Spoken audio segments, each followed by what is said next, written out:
Hi people, it's Naya Stoki. This is another Black Intellectuals video. This is from African American, AAIHS.org. So I'll leave the link in the description. So this is Black Perspectives, James H. Cone and the Mysteries of Black Social Life. I first encountered James Hal Cone's theological work as a graduate student at the University of Virginia. My mentor, Dr. Wendell Marshall, community organizer, medical anthropologist, and Union Theological Seminary graduate, recommended I read Cone's A Black Theology of Liberation. I remain ever grateful to Marshall for the introduction to Cone, as well as her own decolonizing scholarship and activism. Although I had attended Black Baptist and Presbyterian churches in the US South all my life, I was not prepared for what I found. Passages like the following seem to leap off the page. God has chosen to make the black condition God's condition. It is a continuation of the incarnation in 20th century America. The norm of all God talk, which seems to be black talk, is a manifestation of Jesus as the black Christ, who provides the necessary soul for black liberation. You must become black with God. Receiving Cone's rumination on the ontological blackness of God, God's elective affiliation with blackness as a foundational symbol of oppression, as well as his reflections on the utter, particular, and beautiful humanity of black people, was a revelation. It read as a personal invitation and an altar call of the heart that harmonized with voices of our elders to find the God in myself. Cone's black liberation theology was also an intellectual instigation. Cone centered blackness as a foundational revelation of the nature of God, Christ, and humanity.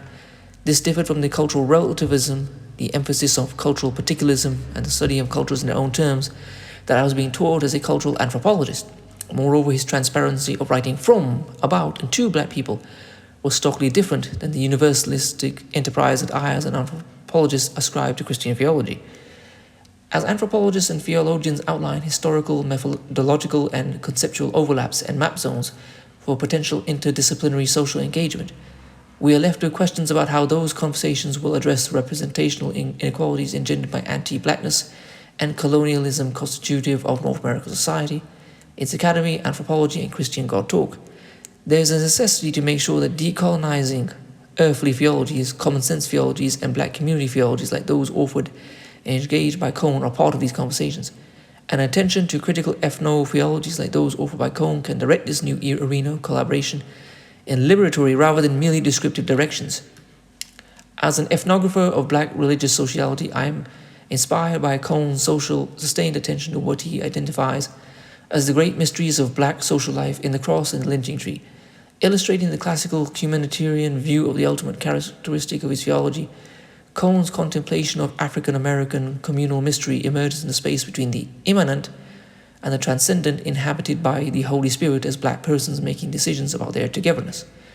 Additionally, the black social mysteries outlined by Cone and their ancestral and existential qualities invite us to marvel at the multiplicative insights embedded in modes of African American religious sociality.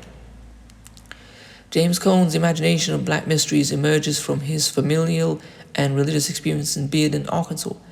As aptly expressed by Cornel West in his eulogy of Cone, James Cone stands in a tradition of a great people, a grand tradition. He was already 45 when he got to Union Theological Seminary. In My Soul Looks Back, Cone writes of a sense of wonder about his father, who was a proud and notorious dissident of white supremacy when Jim Crow often witnessed such stances end in violent death. He also writes of his profound admiration of his mother, a woman of faith who insisted on her father's respect for the mystery of God's presence among black people, even though he was predisposed to emphasize material concerns. Additionally, Cone invokes the sacred humanizing work of his natal church community that experienced and affirmed each other as brothers and sisters. This work spilled past the boundaries of the congregation into Cone's writing. He revealed, "It is as if the people of Bearden are present around my desk as I think and write. Their voices are clear and insistent. All right, James Howell, speak for your people." Cone's inheritance of a material, respectful, and affirming orientation towards black life generated enduring solidarity, a love practice that shaped his commitment to keep and to live the faith of the black church. For Cone, this meant honoring the beliefs of his mother, father, and extended family of faith amid Marxist and black nationalist degradations of African American Christianity as otherworldly or simulationist. It is not enough to trace Cone's intellectual genealogy in terms of his deep engagement with Karl Barth.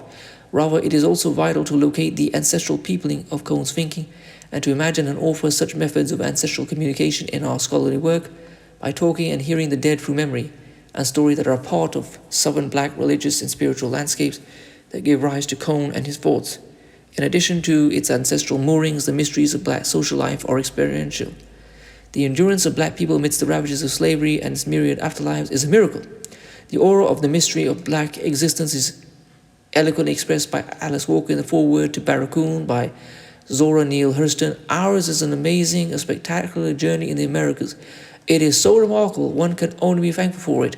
Bizarre as that may sound, perhaps our planet is for learning to appreciate the extraordinary wonder of life that surrounds even our suffering, and to say yes, if through the thickest of fears, that awe of in black existence in the new world is compounded from Cone's perspective because of the habitation of the divine in the very midst of the beauty and brutality of black existence. For Cone, this mystery emerged from a God who chose blackness and a black Jesus whose re-crucifixion emerged with a black experience. He writes, the symbol of the cross spoke to the lives of blacks because the likeness between the cross and the lynching tree created an eerie feeling of mystery and the supernatural, that the divine could be manifested in the wake of black resistance and suffering, that emerged in the coexistence of black doubt and faith, that it provided meaning in the midst of the senseless suffering of black people, that it dwelt amidst unresolved ironies and contradictions, made it just as divine as human. Cone also proposes that those mysteries could also not be adequately accessed through exercise in rational thought, that generated abstractions or critiques rather than stories about God's presence amongst black people. While such a position might be described as a move to mute detractors, it is important to note that an emphasis of mystery as a conceptual framework for black socio-religious life called an intellectual humility a disavowal of mastery. For Cone, the pathway to a black liberation meant naming the violence of white supremacist racial and representational dominance. It also called for patience sitting with blackness, an excavation of its interior mysteries, not so much for the sake of essentialism or universalization, but for an excavation of its unique witness, its thick and darkened revelations. We would all do well to continue to learn from ancestral and existential stories of black life that are foundational to his intellectual legacy. So anyway, I hope you enjoyed that. Please comment, rate, share, and subscribe. I'm going to leave this and some other sources to James Cone so that you can read through it and try getting his book, which was first recommended in a post. Which one was it?